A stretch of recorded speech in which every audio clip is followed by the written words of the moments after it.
दोस्तों नमस्कार। मैं इस समय गुजरात के गोधरा में हूँ।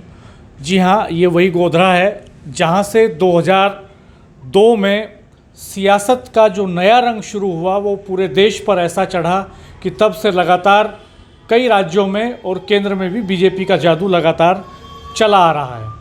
मेरे साथ इस समय गोधरा शहर के सोशल एक्टिविस्ट इस्माइल जबाजी हैं और लगातार सक्रिय रहते हैं। 2002 और उसके बाद के जितने भी घटनाक्रम हुए हैं सब पर आपकी पैनी नज़र है। तो गुजरात बहुत ही महत्वपूर्ण है देश की सियासत में और गोधरा बहुत महत्वपूर्ण है क्योंकि कई ऐसे इंसिडेंट इस देश में हुए हैं जिन्होंने पूरी सियासत की दिशा को बदला है। 2002 का चाहे गोधरा हो या 2013 का मुजफ्फरनगर हो या पुलवामा का प्रकरण हो, इन सारे जो घटनाक्रम हैं, जो ये घटनाएं हुई हैं, इनका देश की सियासत पर व्यापक असर पड़ा है और कुछ नए मुद्दे इस देश की फिजाओं में तैरे हैं। मैं इस्माइल जी से इन्हीं सब मुद्दों पर बात करूंगा। इस्माइल जी, आपका स्वागत है। कैसे देख रहे हैं इस समय आप पूरे देश की सियासत को गोधरा से जोड़ के? गोधरा से जुड़कर पूरे देश की सियासत आपने जिस तरीके से बताई, उसका एक दौर था, उसका एक वक्त था जो पूरा हो गया और जिसको जहाँ पहुँचना था वो लोग पहुँच गए हैं और अब सियासत बेहतर अंदाज से कर रहे हैं। सियासत अपनी जगह है, लेकिन जो गोधरा शहर है उसने क्या खोया, क्या पाया है इस बीच? उसको हम न तो शब्दों में कह सकते हैं न कलम से इसको लिख सकते हैं। गोधरा ने जो खोया है, बहुत कुछ खोया है, लेकिन वर्तमान स्थिति में जो बात करें वो गोधरा पिछले गोधरा से तो कई बेहतर बनकर आया है। मतलब कहावतें हैं कि तकलीफ़ के बाद अच्छाई आती है, खुशियों की लहर आती है। तो उन तकलीफ़ों के बाद आज गोधरा खुश है, एक नई लहर है, नई उमंग है, नई उन्माद है, नया जोश है और एक सद्भावित वातावरण का सर्जन गोधरा ने किया है। अगर आज देश को कोई मिसाल सद्भावित वातावरण की लेनी है तो वो गोधरा से ले सकते हैं। हम कल रात से यहाँ पर हैं, लगातार शहर में घूमे हैं, बहुत सारे लोगों से बात हुई है। तो डेवलपमेंट के मामले में गोधरा वहाँ स्टैंड नहीं करता है जहाँ गुजरात के बड़े शहर स्टैंड कर रहे हैं। कई लोगों ने हमें बताया कि इसी ज़िले से ये पंचमहल डिस्ट्रिक्ट हेडक्वार्टर है, यहाँ से 2 ज़िले भी अलग बने। तो यहाँ का जो मार्केट है, यहाँ की जो इकोनॉमी है, उस पर क्या इम्पैक्ट आया इस 20 साल के सफ़र में? इस 20 साल के सफ़र में शुरुआती दौर में थोड़ा चढ़ाव उतार रहा, लेकिन वर्तमान हम बात करें तो आज कई सारे ऐसे बिजनेस हैं जो हिंदू मुसलमान मिलकर करती हैं। कुछ बताइए जैसे। हाँ, क्वार्ट्स के हैं, लकड़ी के हैं, ग्रेन के हैं, बाकी बहुत सारे ऐसे बिजनेस हैं जो जिसमें हिंदू और मुसलमान, कंस्ट्रक्शन का है, फिर ज़मीन की लिबेज का है। तो हिंदू और मुसलमान मिलकर करते हैं। एक ऑफिस होता है जिसमें एक तरफ काबा शरीफ का फ़ोटो होता है और दूसरे तरफ भगवान का फ़ोटो होता है। तो ऐसी ऑफिसें भी हैं यहाँ पर, क्योंकि 2 पार्टनर हैं तो वो अपने अपने फेथ से, अपने अपने बिलीव से, अपने अपने ईश्वर अल्लाह को मानते हैं। तो आज ये सीन है, आज हिंदू मुसलमान मिलकर यहाँ बिजनेस कर रहे हैं। गुजरात प्राइवेटाइजेशन का मॉडल है। हाँ, सरकार ने जिस गुजरात मॉडल की बात होती है, सड़कें बहुत अच्छी हैं, इंफ्रास्ट्रक्चर डेवलप हुआ है, इसमें कोई शक की बात नहीं है। मेट्रो ट्रेन चलने जा रही है अहमदाबाद सिटी में, प्रधानमंत्री 30 तारीख को उसका इनॉग्रेशन करने आ रहे हैं। अहमदाबाद का जो सिटी ट्रांसपोर्टेशन है वो अपने आप में एक मॉडल है, लेकिन इसका एक दूसरा पहलू भी है कि जो डेवलपमेंट है, डेवलपमेंट का हिस्सा देश की बहुसंख्यक आबादी को बनना चाहिए, वैसा दिखाई नहीं दे रहा है।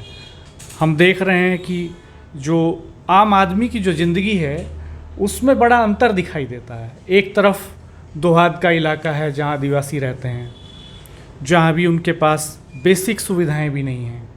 एक तरफ अहमदाबाद सिटी, वडोदरा या जितने भी शहरी इलाके हैं पूरे स्टेट के, वो बहुत डेवलप हो गए हैं, बहुत आगे चले गए हैं। रूरल एरिया कहीं पीछे छूट गया है। तो ये जो गांव और शहर का अंतर है, और एक ही शहर के भीतर जो लोगों की ज़िंदगी के बीच में जो अंतर है, वही नौकरी जो सरकारी डिपार्टमेंट में आदमी हासिल करता था 30,000 की, वही कॉन्ट्रैक्ट पे किसी निजी कंपनी को दिया गया है, उसको 8,000 रुपये मिलते हैं। और उसमें भी अवसरों की उपलब्धता कम है। तो इसको कैसे देख रहा है समाज आप? आपके बहुत सारे सवाल एक साथ आए हैं, सभी के बारी बारी में आपको जवाब देता हूँ। आपने एक बात ये कही कि अहमदाबाद में जो इंफ्रास्ट्रक्चर है, सिटी ट्रांसपोर्ट है, मेट्रो है, तो एक छोटा सा सवाल मैं आपसे पूछता हूँ कि क्या किसी और की गवर्नमेंट होती तो ये चीज़ें नहीं होती? नहीं, सवाल ये चीज़ें तो मेरा सवाल किसी गवर्नमेंट को लेके नहीं है। नहीं। मैं ओवरऑल इसको देख रहा हूँ पूरे एक स्टेट के डेवलपमेंट के तौर पे। किसी और गवर्नमेंट ने ये क्लेम नहीं किया कि गुजरात मॉडल है पूरे देश के लिए डेवलपमेंट का। हाँ, आपका मोदी जी ने क्लेम किया, तो जब हम जिन्होंने क्लेम किया तो उन्हीं के साथ कंपैरिजन करेंगे, हम उनके क्लेम का रिव्यू करेंगे। हाँ, तो ये मेरा मानना ऐसा है कि कोई भी गवर्नमेंट होती वक्त के साथ चीज़ें बदलती हैं। 1970 का बॉम्बे अलग था, 1980 में अलग था, और आज 2022 में बॉम्बे अलग है। इसी तरह अहमदाबाद भी है, इसी तरह बड़ौदा भी है, उसी तरफ गुजरात के बाकी शहर भी है। तो वक्त के साथ चीज़ें बदलती है, इसमें हम किसी को श्रेय नहीं दे सकते या किसी को हम इसका तमगा भी नहीं थमा सकते। जहाँ तक ग्राम्य विस्तार के, अपनों ने ग्रामीण विस्तार की जो बातें की कि वहाँ पर प्राथमिक सुविधाएँ नहीं है, हाँ, कहीं ना कहीं आपकी ये बात से मैं सहमत हूँ, क्योंकि गाँव को शहर से जोड़ने में थोड़ी देरी हुई है और अभी तक उसमें बहुत काम ढीला हो रहा है। शहर को गांव के साथ जोड़ना चाहिए।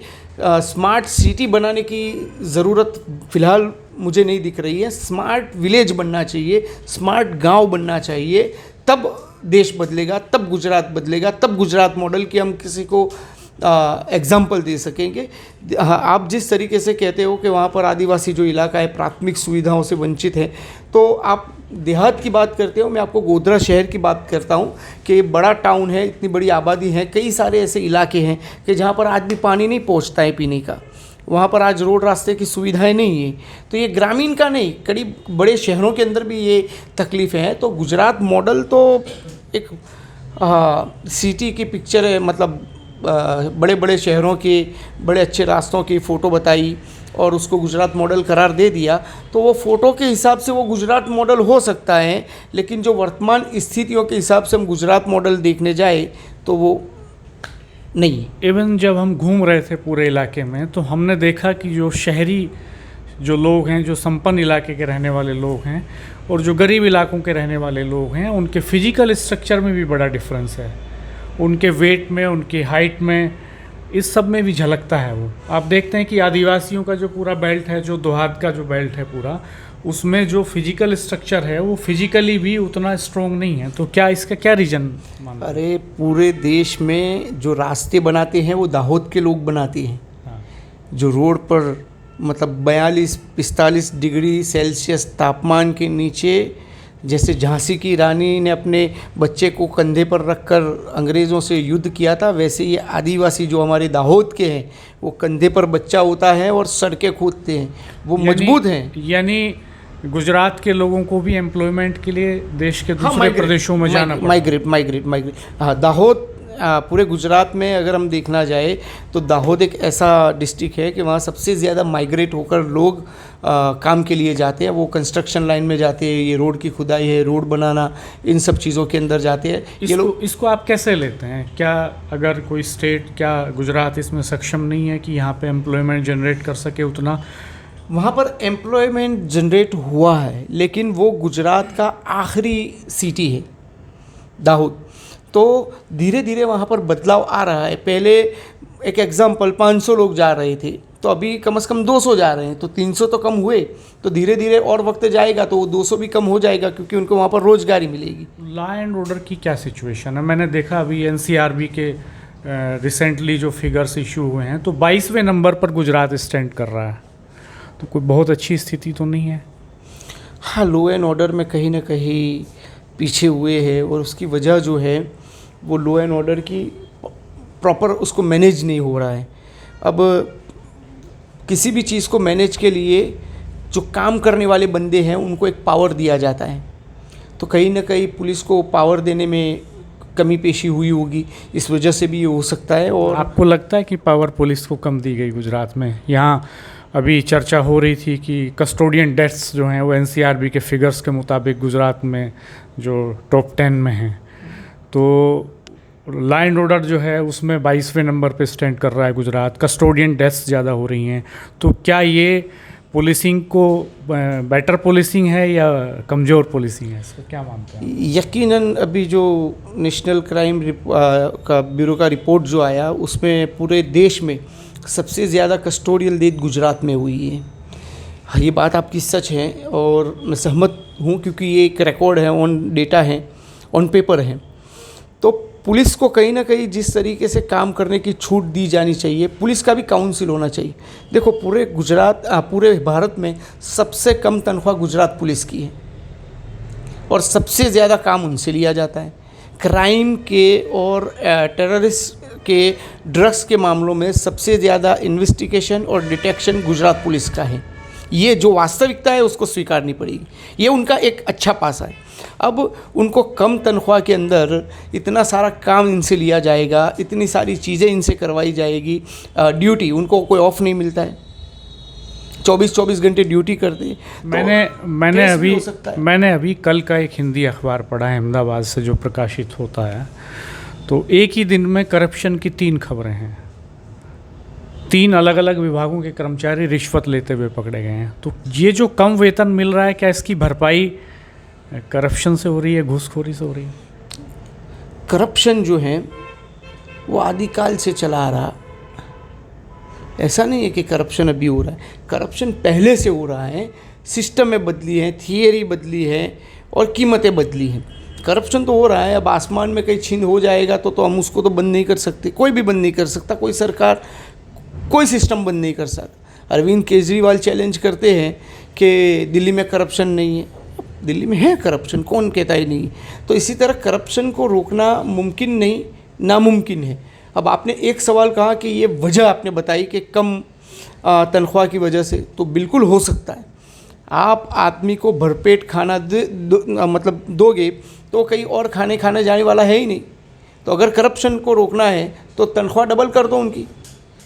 सवाल ये है कि फ़िलहाल जो सरकार है वो लगातार बनी हुई है और वो ये क्लेम भी करते हैं कि करप्शन पर हमारा ज़ीरो टॉलरेंस है, क्राइम पर हमारा ज़ीरो टॉलरेंस है, डेवलपमेंट में हम नंबर 1 हैं। ये सारे पैरामीटर्स हैं जिनको नेशनली जो है एक बड़े स्पेक्ट्रम में, बड़े स्क्रीन पर दिखाया जाता है और दूसरे स्टेट्स के लिए मॉडल बताया जाता है उसको। तो NCRB के फिगर्स बता रहे हैं कि क्राइम में कोई बहुत बढ़िया सिचुएशन नहीं है। ठीक इसी तरह से महिलाओं को लेकर के, महिला अपराध को लेकर के क्या स्थिति है गुजरात में? ये कहा जाता है कि दूसरे स्टेट्स में कि महिलाएं जो है गुजरात में रात के 12 बजे 2 बजे भी सड़कों पर निकल सकती हैं, तो क्या ऐसा है? और शहरों में कहीं ना कहीं दिक्कतें आती हैं और उस दिक्कत की वजह जो है वो शराबी या ड्रग्स एडिक्ट लोग, मतलब ऐसी छेड़खानियाँ वगैरह क्राइम कर लेते हैं।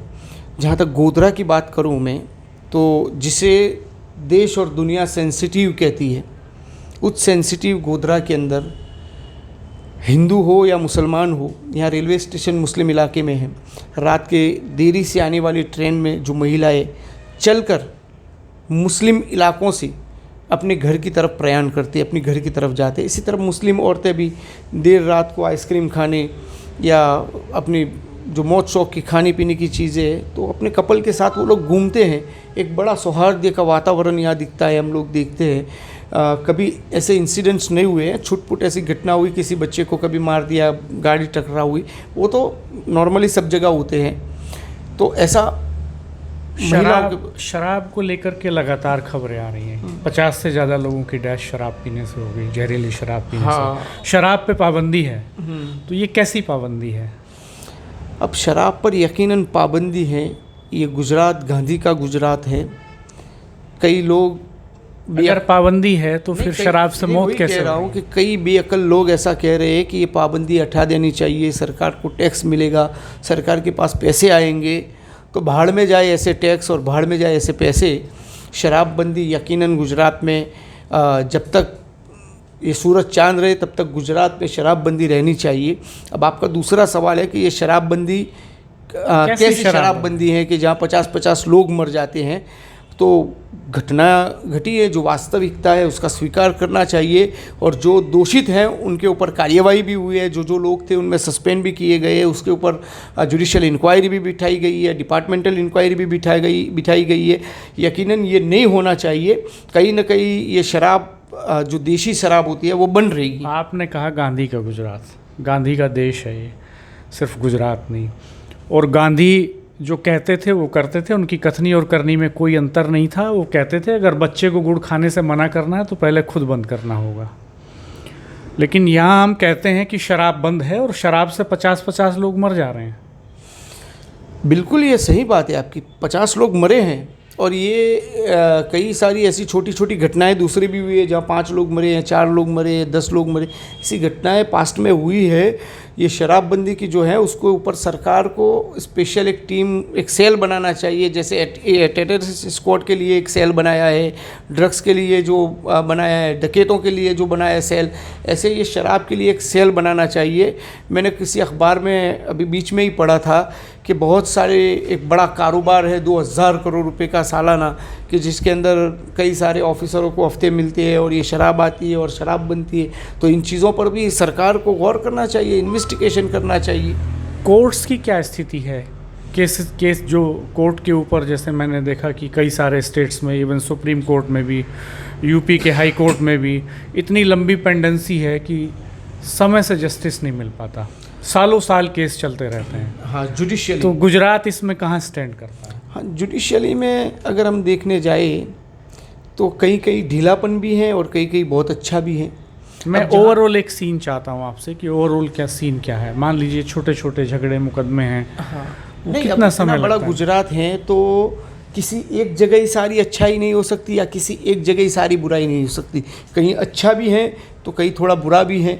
तो ये दोनों चीज़ों को हमको देखना पड़ेगा, क्योंकि जहाँ पॉजिटिव है वहाँ पॉजिटिव उसको बताना ही पड़ेगा, और जहाँ नेगेटिव। हाँ, तो जुडिशली में यकीनन हम देखते हैं कि हाई कोर्ट लेवल की जो बात है तो वहाँ पर कहीं ना कहीं न्याय मिलता है।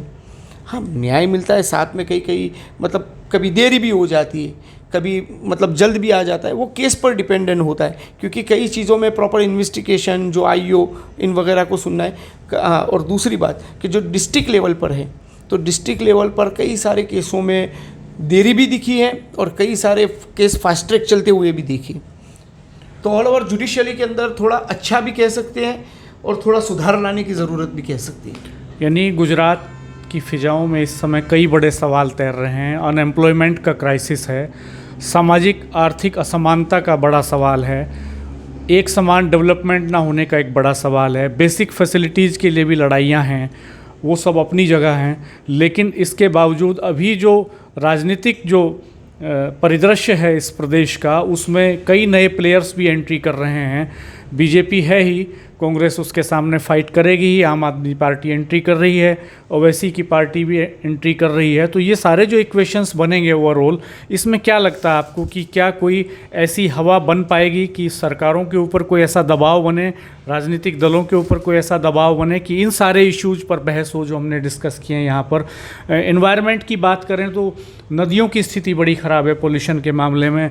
इवन अहमदाबाद जो है वो देश के टॉप पॉल्यूटेड सिटीज़ में शामिल रहता है हमेशा। AQI हमेशा बहुत पुअर रहता है वहाँ का।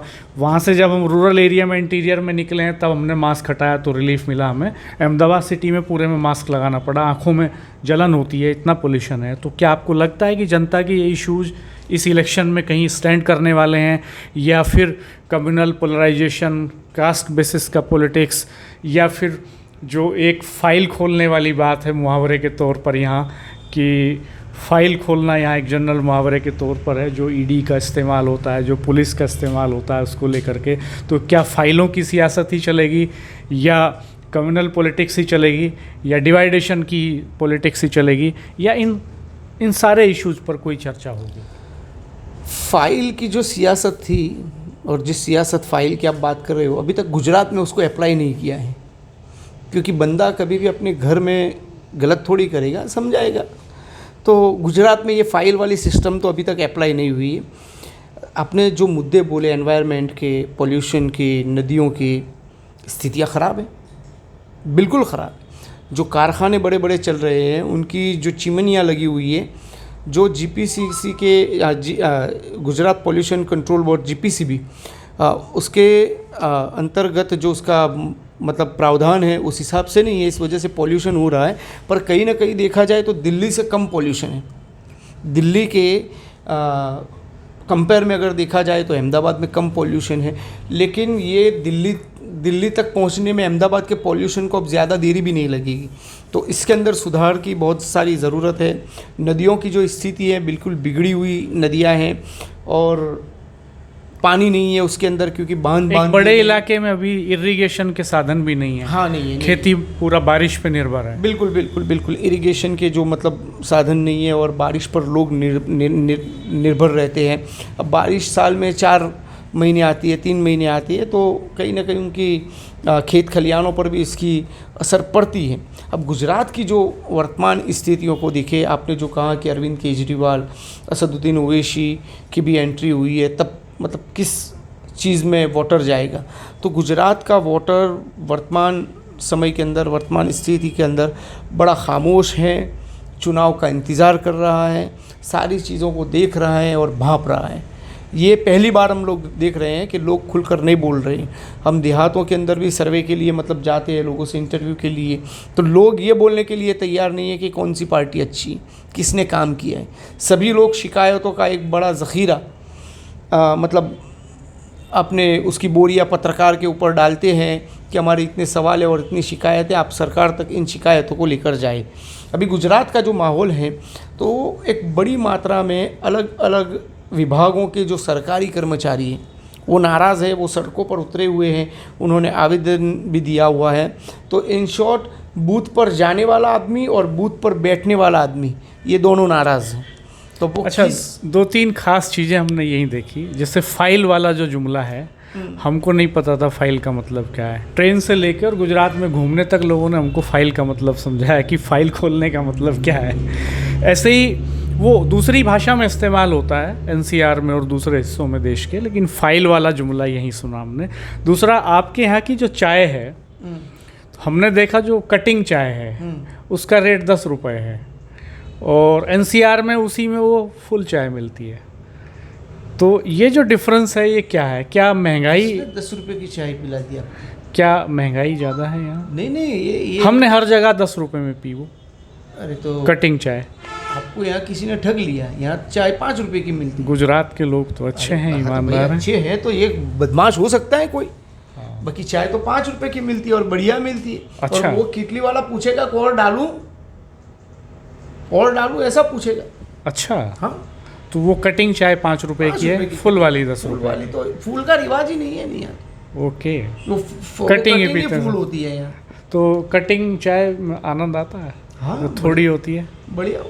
गुजरात के लोगों को तो क्या है कि गुड़ शक्कर के आदी लोग हैं, मीठे लोग हैं, कहीं भी एडजस्ट हो जाते हैं।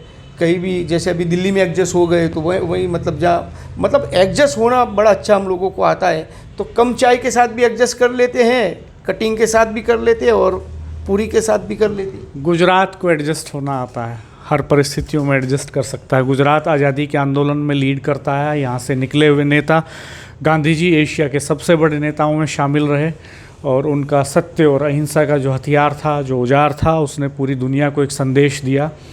अभी गुजरात के जो हालात हैं उनमें कई बड़े सवाल हैं और इन सवालों का हल होना अभी बाकी है। गुजरात को मॉडल ज़रूर बताया गया, कहा गया, लेकिन सामाजिक आर्थिक तौर पर कई तरह की विषमताएं अभी बाकी हैं जिनसे गुजरात को लड़ना बाकी है। अगर गुजरात इन सवालों को हल कर लेता है तब वो रियल में गांधी की तरह के मॉडल की तरह एक्सेप्टेबिलिटी उसकी पूरे देश में हो सकती है, दुनिया में हो सकती है। लेकिन फ़िलहाल एनवायरनमेंट के लेवल पर वही चैलेंज गुजरात के सामने भी है जो दिल्ली के सामने है।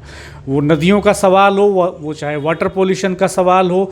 गुजरात में भी अभी एक बड़ा हिस्सा ऐसा है जिसके पास इरिगेशन के साधन नहीं हैं, बारिश के ऊपर खेती निर्भर है। गुजरात में भी अभी आपको बड़े हिस्से में ऐसे लोग मिलेंगे जहाँ पर अनएम्प्लॉयमेंट है, जहाँ यूथ एम्प्लॉयमेंट के लिए कतारें लगाए हुए खड़ा है और उसको संविदा पर छोटी छोटी नौकरियाँ करनी पड़ रही हैं। तो ये जो इकोनॉमिक डेवलपमेंट है, ये जो गुजरात का मॉडल है, इस गुजरात मॉडल में, इस डेवलपमेंट के मॉडल में गुजरात स्टेट के 6 करोड़ लोगों को शामिल होना चाहिए, तब ये गुजरात रियल में 125 करोड़ लोगों का मॉडल बनेगा, मुझे ऐसा लगता है। ये सारे सवाल अभी बाकी हैं, इन सवालों का सुलझना बाकी है, इन सवालों का उठना लाजमी है, और इस इलेक्शन में इनमें से बहुत सारे सवाल आपको उठते हुए दिखाई देंगे। हम आपको बहुत सारी अगली ग्राउंड रिपोर्ट्स में इन सवालों पर दिखाएंगे, अलग अलग पॉइंट ऑफ व्यू दिखाएंगे लोगों के, बहुत सारी रियलिटीज़ आपको दिखाते रहेंगे। इस बीच में हमारे चैनल पर बने रहिएगा। धन्यवाद, नमस्कार, धन्यवाद इस्माइल जबा जी, बहुत शुक्रिया आपका। Thank you. नमस्कार।